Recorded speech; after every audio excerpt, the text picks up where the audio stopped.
پہاڑی زبان میں اپڈیٹ سنیے۔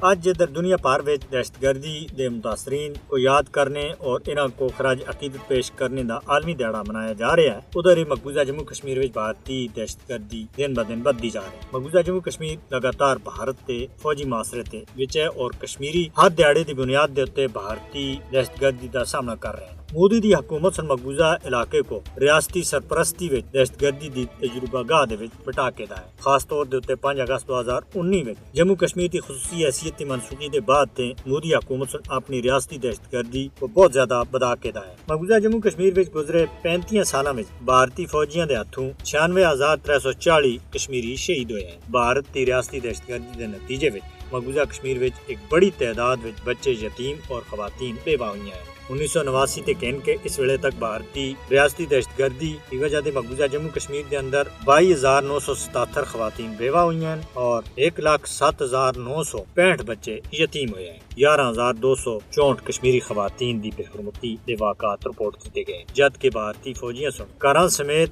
1,10,518 عمارتوں کو تباہ کیتا ہے۔ بھارتی فوجیاں سن کشمیر دی جنت کو اس تے رہنے والے دے واسطے ایک جہنم دے وچ بٹا کے دا ہے۔ بھارتی قبضے وچ جموں کشمیر وچ مسلسل خون خرابہ جاری ہے۔ مقبوضہ جموں کشمیر وچ بھارتی ریاستی دہشت گردی دے خلاف عالمی تضاد جڑا ہے وہ افسوسناک ہے۔ بین الاقوامی قوانین دے اندر اور کنونشنز دے اندر کشمیر کو متنازع علاقہ تسلیم کیتا گیا ہے، اس کے باوجود بھارتی فوجی کشمیریوں دے انسانی حقوق مسلسل پامال کر رہے ہیں۔ کشمیری عوام دے خلاف بدترین ریاستی دہشت گردی دے ارتکاب دے اوتے بھارتی فوجیاں دے خلاف عالمی عدالت انصاف تے مقدمہ چلایا جانا چاہیے۔ مودی حکومت مقبوضہ جموں کشمیر وچ ریاستی پالیسی کے طور دے اوتے دہشت گردی کو استعمال کر رہی ہے۔ دنیا کو اپنی خاموشی توڑدیاں ہویاں کشمیریوں کو بھارتی ریاستی دہشت گردی دی ہولناکیاں دے نجات دلانی چاہیے۔ بھارتی ریاستی دہشت گردی کے تحت کشمیریوں دے مشکلات کو مزید نظر انداز کرنا کسی دے حق وچ بہتر نہیں ہے، لہذا عالمی برادری کو بھارت تے مقبوضہ جموں کشمیر وچ اس تے